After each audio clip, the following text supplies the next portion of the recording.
Maaga nga pala ako kanina guys gumising para bumili ng sabong panlaba guys dahil ngayong araw guys is maglalaba ako guys dahil sobrang dami talaga ng aking mga labon noon ngayong araw guys. Hindi pwede guys na hindi ako maglaba guys, no?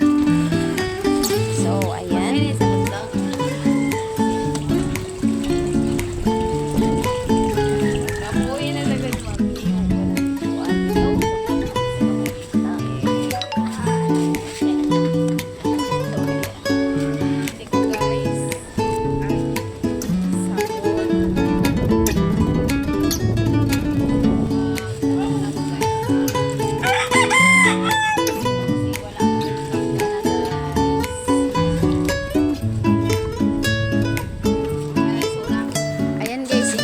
Palang labahan yung mga kumot guys dahil sobrang baho na talaga nito guys, kaya unahin ko.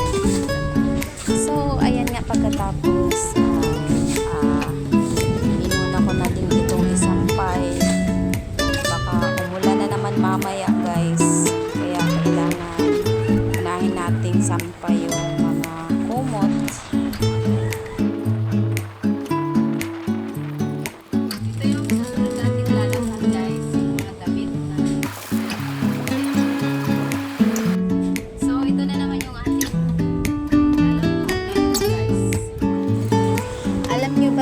Na kapag natapos ko yung mga labahin ko sa isang araw guys, ay sobrang proud ko talaga sa sarili ko guys, kasi isipin niyo naman guys, hand wash lang yung gamit ko guys, hindi ako gumagamit ng washing machine kasi siyempre guys wala tayong ganyang mga gamit guys dahil hindi tayo maka-afford niyan guys, dahil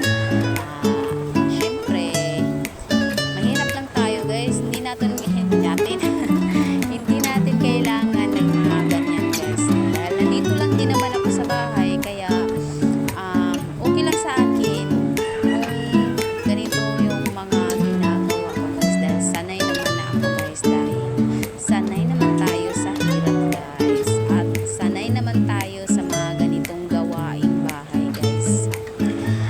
Ayan, para akong nabunutan ng tinig guys, dahil grabe ang dami ng aking nilabahan ngayong araw guys. Hindi ko in-expect guys na natapos ko siya guys sa isang araw.